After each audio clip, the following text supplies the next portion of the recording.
Assalamualaikum warahmatullahi wabarakatuh. Perkenalkan, nama saya Hilman Rizkiansyah. Saya dari DP 4402A. Saya di sini akan menjelaskan tentang analisis penyebab perceraian rumah tangga di Indonesia. Yang pertama itu abstrak. Dalam kasus KDRT dan istrinya menggugat ke pengadilan, pengadilan dapat membebankan mantan suami untuk memberikan nafkah idah berupa uang atau denda dan mut'ah nafkah uang dalam jangka waktu tertentu meskipun tidak dituntut dalam gugatan. Jadi jika ada suatu keluarga yang mengalami perceraian, si suami memberikan nafkah berupa mut'ah untuk keluarga dan anak dan istrinya jika mengalami kekerasan dalam rumah tangga sehingga menyebabkan perceraian. Terus bab 1 pendahuluan. Perceraian menjadi permasalahan yang sangat perlu diperhatikan di tingkat daerah, terutama di kota Malang setiap tahunnya terus meningkat. Terus sebab itu keluarga terkena dalam permasalahan perceraian. Akibat yang tidak dikehendaki muncul dari kasus perceraian mulai dari kekerasan kecil hingga kekerasan berat yang mengakibatkan seorang terkena hukum penjara. Terjadi kesenjangan dan pertikaian mengakibatkan seorang terkena hukum penjara antara keluarga. Anak-anak akan terlantar karena dampak dari perceraian dalam permasalahan ini. Dalam rumah tangga selalu ada, dan apabila tidak bisa diselesaikan akan mengakibatkan terjadinya suatu perceraian. Dalam Undang-Undang Perceraian menurut pasal 38 Undang-Undang Nomor 1 Tahun 1974 adalah putusan perkawinan. Adapun yang dimaksud dengan perkawinan adalah menurut pasal 1 Undang-Undang Nomor 1 Tahun 1974 adalah ikatan lahir batin antara seorang laki-laki dan seorang perempuan sebagai suami istri yang tujuan membentuk keluarga rumah tangga yang bahagia dan kekal berdasarkan ketuhanan yang Maha Esa. Dan menurut perspektif hukum perceraian menurut hukum Islam yang telah dipositifkan dalam pasal 38 dan pasal 39 Undang-Undang Nomor 1 Tahun 1974 yang telah dijabarkan dalam PP Nomor 9 Tahun 1975 mencakup antara lain sebagai berikut. Perceraian dalam pengertian cerai talak, yaitu perceraian yang diajukan permohonan cerainya oleh dan atas inisiatif suami kepada pengadilan agama yang dianggap menjadi dan berlaku beserta segala akibat hukum sejak perceraian ini dinyatakan diikrarkan di depan sidang pengadilan agama vide pasal 14 sampai dengan pasal 18 PP nomor 9 tahun 1972. Yang berikutnya, identifikasi masalah. Dalam penelitian ini penulis mengidentifikasikan masalah untuk perceraian rumah tangga Indonesia, yaitu yang pertama kurangnya komitmen dalam rumah tangga dan kurangnya rasa tanggung jawab. Jadi jika di dalam satu keluarga tidak memiliki komitmen dan rasa tanggung jawab, maka kedepannya keluarga itu akan mengalami kesenjangan antara suami dan istri. Nah, yang kedua, kekerasan dalam rumah tangga atau KDRT. Yang kedua ini disebabkan oleh bisa jadi perselingkuhan atau kesalahpahaman antara suami dan istri sehingga mengakibatkan kekerasan dalam rumah tangga. Yang ketiga ini perselingkuhan. Adanya perselingkuhan itu akibat dari ketidakpuasan antara pihak suami dan istri sehingga mencari kepuasan itu di pihak orang lain sehingga terjadi perselingkuhan di antara keluarga tersebut. Yang keempat itu masalah ekonomi. Dari banyaknya kasus KDRT yang paling banyak itu masalah ekonomi, karena masalah ekonomi ini menjadi sebab dan akibat perpisahan antara keluarga sehingga permasalahan ekonomi ini dapat disangkut pautkan dengan tunjangan makan sehari-hari, terus membeli sesuatu barang yang berguna bagi keluarga. Nah, yang kelima ini kurangnya komunikasi.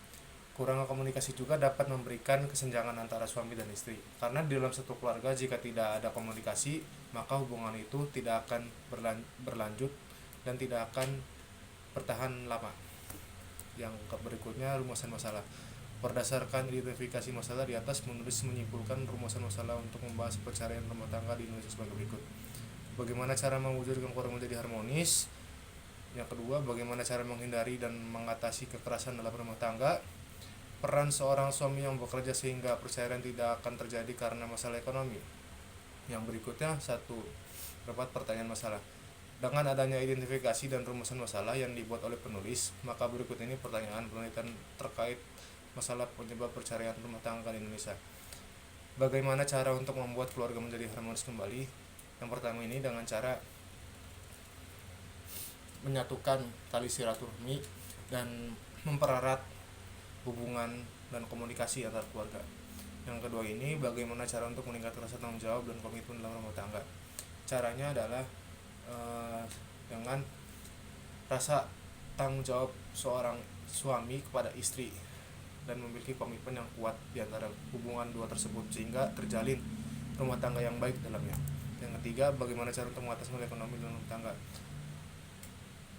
Kalau yang nomor 3 ini dengan cara suami bekerja dengan giat dan keras sehingga permasalahan ekonomi di dalam rumah tangga dapat teratasi ke depannya. Yang ke 1.5, batasan masalah. Berdasarkan identifikasi masalah, rumusan masalah serta latar belakang yang telah dibuat, maka peneliti membatasi permasalahan ini hanya kepada faktor-faktor penyebab perceraian rumah tangga di Indonesia serta upaya dan cara mengatasi supaya angka perceraian di Indonesia semakin berkurang. Selanjutnya, keterbatasan penelitian. Setelah merumuskan masalah ini, berikut ini keterbatasan penelitian yang dapat berikut. Ada satu keterbatasan penelitian, yaitu bagaimana cara peran kepala keluarga ketika terjadi kesalahpahaman antara suami istri untuk tidak melakukan kekerasan dalam rumah tangga.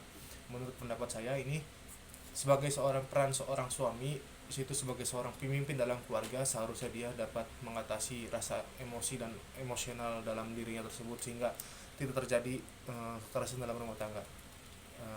Terus selanjutnya, ruang lingkup penelitian. Penelitian ini yang saya lakukan dalam berujung deskriptif yang menggunakan pendekatan kuantitatif dengan memanfaatkan analisa dan data sekunder sebagai data utama. Selanjutnya, tujuan penelitian. Tujuan dari penelitian ini adalah sebagai berikut: untuk menghindari kekerasan dalam rumah tangga, mengurangi angka perceraian di rumah tangga, menjalin komunikasi semakin hangat antara suami dan istri. Manfaat penelitian ini diharapkan mencapai tujuan yang sering diuraikan di atas, sehingga penelitian ini dapat memberikan nilai kegunaan terhadap keluarga yang kedepannya bakal terjadi perceraian dan memberikan dampak positif terhadap keluarga-keluarga yang lainnya. Secara teoritis, penelitian ini diharapkan dapat memberikan sumbangsi pada penelitian psikologi, khususnya di bidang psikologi sosial. Lalu selanjutnya bab 2, tinjauan pustaka. Hak asasi secara umum. Hak asasi secara umum di sini setiap individu yang dapat dibatasi oleh dicabut oleh siapapun, termasuk oleh pemerintah atau lembaga lainnya. Hak asasi merupakan hak yang melekat pada setiap individu sejak lahir, yang merupakan hak fundamental bagi keberlangsungan hidup manusia. Hak asasi manusia adalah hak yang dimiliki oleh setiap individu secara hakiki sebagai manusia tanpa tergantung pada keadaan, situasi, atau kondisi apapun. Hak asasi manusia merupakan hak yang melekat pada setiap individu sejak lahir dan tidak dapat dicabut oleh siapapun, termasuk oleh pemerintah atau lembaga lainnya. Hak asasi manusia meliputi hak-hak yang bersifat universal, yaitu hak yang harus diikuti oleh semua negara di dunia dan tidak dapat dibatalkan atau dibatasi oleh siapapun. Lalu selanjutnya, menurut para ahli pengertian hak asasi manusia, menurut Peter R. Beaher dalam buku dengan judul Hak-Hak Asasi Manusia dalam Politik Luar Negeri, Peter R. Beaher mengungkapkan bahwa hak asasi manusia adalah hak-hak dasar yang sudah ada di dalam diri setiap individu manusia yang digunakan untuk perkembangan dirinya. Lalu selanjutnya, keluarga. Keluarga adalah sekelompok orang yang terikat oleh hubungan darah, perkawinan, atau adopsi dan ditinggalkan oleh bersama dalam satu rumah tangga. Keluarga lainnya terdiri dari orang tua, anak mereka, dan tapi dapat juga terdiri dari orang tua, anak-anak, dan orang lain yang tinggal bersama dalam satu keluarga. Jadi jika keluarga itu tidak terpatok dalam ayah dan ibu dan anak, jadi keluarga itu bisa jadi orang lain yang terdapat di dalam rumah kita. Nah, itu disebut dengan keluarga kita. Lalu selanjutnya, keluarga berasal dari bahasa Sanskerta yakni kula dan warga, yaitu keluarga yang berarti anggota dan kelompok kerabat. Menurut para ahli, Menurut Kamus Besar Bahasa Indonesia (KBBI), jika membuka Kamus Bahasa Indonesia, kita akan menemukan pengertian kata keluarga sebagai istilah untuk ibu dan ayah beserta anak-anaknya. Lalu selanjutnya perceraian. Perceraian adalah proses yang dilakukan oleh pasangan suami istri untuk mengakhiri suatu pernikahan di banyak negara. Perceraian diatur oleh hukum yang mengatur bagaimana pasangan suami istri dapat berpisah secara hukum. Untuk mengatur bagaimana aset dan tanggung jawab anak harus dibagi. Proses perceraian biasanya membutuhkan bantuan pengacara dan bisa menjadi proses rumit, memakan waktu. Pada prinsipnya, undang-undang perkawinan adalah mempersulit adanya perceraian, tetapi tidak berarti undang-undang perkawinan tidak mengatur sama sekali tentang tata cara perceraian bagi para suami yang mengakhiri ikatan perkawinan dengan jalan perceraian. Menurut undang-undang yang berlaku hukum acara khusus, yaitu yang diatur dalam ARTO 2000 dan 2005, Undang-Undang Nomor 1 Tahun 1974 tentang perkawinan. Yang kedua, Undang-Undang Nomor 3 Tahun 2006, Junto Undang-Undang Nomor 7 Tahun 1989 tentang Undang Peradilan Agama Pasal 54-91. Yang ketiga, Peraturan Pemerintah Nomor 9 Tahun 1975 tentang pelaksanaan Undang-Undang Nomor 1 Tahun 1974 tentang perkawinan. Lalu selanjutnya, Peraturan Menteri Agama Nomor 2 Tahun 1987 tentang wali hakim. Lalu selanjutnya peraturan-peraturan yang lain yang berkenaan dengan sengketa perkawinan. Lalu selanjutnya bab 3 metode penelitian. Metode yang saya lakukan adalah pendekatan kualitatif. Pendekatan kualitatif adalah suatu prosedur penelitian yang menghasilkan data deskriptif berupa kata-kata tertulis atau lisan orang-orang yang berperilaku dapat diamati. Pendekatan kualitatif memiliki karakteristik alami natural serving sebagai sumber data langsung. Deskriptif proses lebih dipentingkan daripada hasil. Analisis dalam penelitian kualitatif cenderung dilakukan secara analisis induktif dan makna merupakan hal-hal esensial. Lalu selanjutnya lokasi penelitian. Penelitian ini dilaksanakan di Kecamatan Balongan, Kabupaten Indramayu, Jawa Barat. Lokasi ini dipilih karena merupakan tingkat perceraian di kota ini sangat tinggi di Jawa Barat. Lalu selanjutnya tabel tingkat perceraian Indramayu. Nomor 1, tingkat perceraian dan pada tahun mencapai 8.002 perkara pada tahun 2021. Yang kedua itu sebanyak 7.781 perkara pada tahun 2020. Dari jumlah 7.781 perkara perceraian diputus di Pengadilan Agama Indramayu, sebanyak 5.584 perkara merupakan cerai gugat dan 2.197 perkara merupakan cerai talak. Ia menyebutkan selama ini kasus perceraian di Kabupaten Indramayu terbilang tertinggi, bahkan menjadi salah satu yang tertinggi di Jawa Barat. Berbagai alasan menjadi penyebab perceraian, dengan salah satu faktor yaitu penyebab terjadinya perceraian itu ekonomi. Lalu selanjutnya waktu penelitian. Penelitian ini dilaksanakan terhitung dari rancangan penelitian, pelaksanaan penelitian, sampai pembuatan laporan penelitian. Penelitian dilaksanakan di bulan Oktober 2022 sampai dengan bulan Desember 2022. Penentuan subjek dari penelitian ini terdiri dari 5 keluarga yang berada di Kabupaten Indramayu sebagai subjek penelitian yang diambil merupakan pihak yang terlibat dalam kasus perceraian rumah tangga. Tujuan agar subjek dapat memberikan data secara terkait minat serta pandangan mereka mengenai kasus perceraian rumah tangga di Indramayu khususnya. Kepala keluarga dipilih sebagai subjek penelitian. Yang lain merupakan data pendukung yang bertujuan untuk mencari tahu upaya mereka dalam memberikan sosialisasi mengenai dampak perceraian rumah tangga. Tempat tersebut diambil dengan menggunakan teknik population yang seluruh keluarga dikumpulkan menjadi satu untuk menjadi subjek penelitian. Fokus penelitian. Perceraian rumah tangga merupakan suatu masalah yang sering terjadi menjadi perhatian banyak orang, termasuk para peneliti. Ada banyak fokus penelitian yang dapat ditemukan perceraian rumah tangga, diantaranya faktor-faktor yang mempengaruhi keputusan untuk bercerai. Yang kedua, dampak perceraian terhadap anak-anak. Yang kedua ini, jika keluarga mendapatkan cerai, anak menjadi trauma untuk kedepannya. Yang ketiga itu cara mengelola perceraian secara lebih baik. Yang keempat, efektivitas program intervensi perceraian. Yang kelima, perceraian dan kesehatan mental. Sumber data, jenis data yang digunakan dalam penelitian itu digolongkan dalam dua jenis, yaitu data kualitatif, yaitu data yang diperoleh dalam bentuk verbalitatis, merupakan informasi-informasi sekitar pokok bahasan baik secara lisan maupun tulisan, di mana data yang dibutuhkan dalam penelitian ini adalah data mengenai faktor-faktor apa saja yang menjadi penyebab terjadinya kekerasan dalam rumah tangga atau KDRT di Kabupaten Indramayu, Jawa Barat. Yang kedua, data kuantitatif, yaitu data yang diperoleh dalam bentuk angka-angka. Data ini berasal dari dalam lokasi penelitian. Sumber data ini digunakan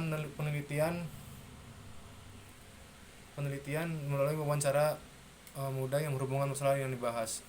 Terus wawancara, observasi pengamatan merupakan teknik yang mengumpulkan data dengan melakukan pengamatan langsung pada suatu kegiatan yang sedang berlangsung. Lalu selanjutnya teknik analisis data. Menurut Melehong, analisis data mengatur urusan data, mengorganisasi ke dalam suatu pola kategori dan suatu uraian. Dengan demikian maka data-data yang lebih mudah dibaca disimpulkan, sedangkan menurut Taylor, data adalah proses yang merinci usaha formal menemukan tema yang merumuskan hipotesis. Lalu selanjutnya reduksi data. Reduksi data adalah wawancara merupakan data yang luas informasi bahkan masih mentah. Lalu langkah reduksi data melibatkan beberapa tahap. Tahap pertama melakukan editing, pengelompokan dan meringkas.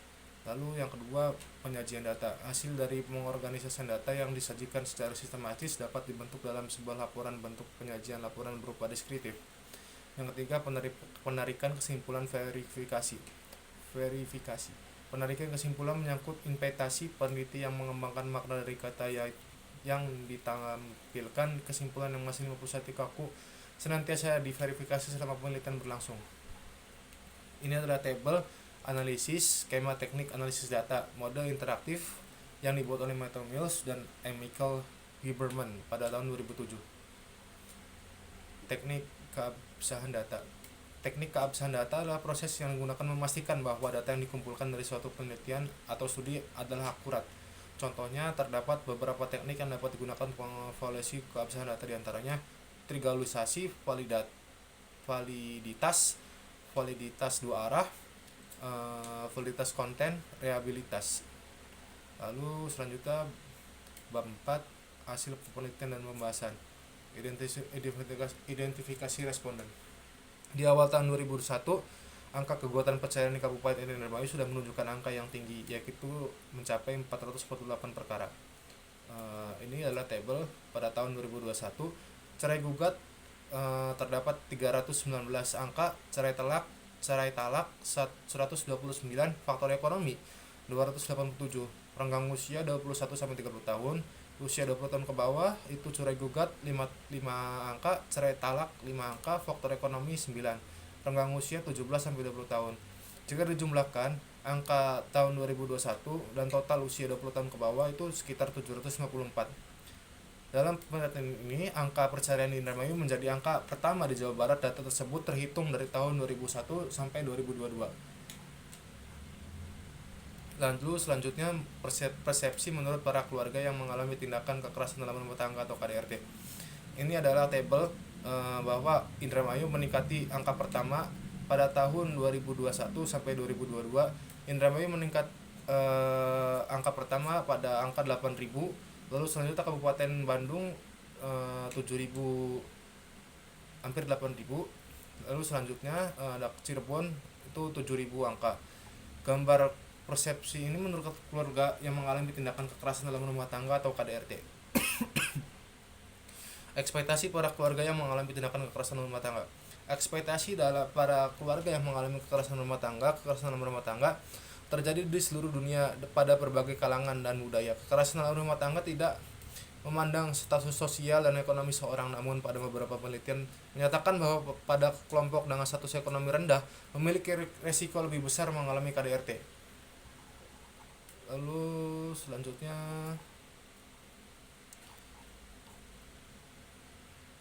dampak pada kesehatan fisik dan mental. Jika orang mengalami KDRT, kekerasan dalam rumah tangga, seorang istri akan mengalami dampak kekerasan dan mental yang terpanjangan sehingga memiliki rasa trauma itu tidak dapat dihilangkan oleh siapapun.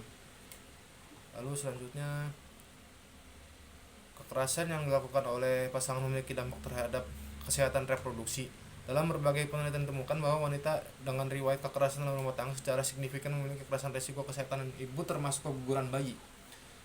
Lalu selanjutnya pencegahan untuk kekerasan dalam rumah tangga, yaitu mengamalkan ajaran agama, komunikasi secara baik, pendidikan sejak dini, mediasi, penyuluhan tentang KDRT. Yang lanjut selanjutnya faktor-faktor yang mengakibatkan kekerasan dalam rumah tangga. Faktor-faktornya itu ya masalah personal seperti kepribadian yang dominan, terus masalah hubungan seperti komunikasi yang buruk, masalah sosial seperti tekanan sosial, masalah ekonomi, masalah gender yaitu seperti pandangan yang tidak sejahtera terhadap gender, dan stigma terhadap kekerasan dalam rumah tangga. Lalu selanjutnya masalah kekerasan sebelumnya. Orang-orang yang pernah mengalami kekerasan dalam rumah keluarga sebelumnya lebih rentan untuk mengalami kekerasan dalam hubungan dewasa mereka. Yaitu selanjutnya bab 5 kesimpulan dan saran. Kesimpulannya adalah adapun kesimpulan dari hasil pembahasan adalah sebagai berikut. Kekerasan dalam rumah tangga juga bisa dikurangi setiap angka tahunnya dengan cara membuat keluarga menjadi harmonis hingga menjadi harmonis untuk kedepannya. Saran, menurut hasil penelitian ini disimpulkan keluarga yang mengalami kekerasan dalam rumah tangga atau KDRT memiliki perspektif yang negatif terhadap keluarga yang mengalaminya. Adanya anggapan bahwa keluarga yang mengalami kekerasan dalam rumah tangga adalah yang buruk karena belum sepenuhnya apa yang dirasakan oleh keluarga yang mengalami tindakan kekerasan dalam rumah tangga sepenuhnya melakukan kekerasan. Bisa jadi karena faktor ekonomi, kesalahpahaman yang mengakibatkan perpisahan di antara mereka berdua. Demikian presentasi yang saya sampaikan tentang analisis penyebab perceraian rumah tangga di Indonesia, atau lebih tepatnya di Indonesia dan di Kabupaten Indramayu. Demikian yang saya sampaikan. Terima kasih. Assalamualaikum warahmatullahi wabarakatuh.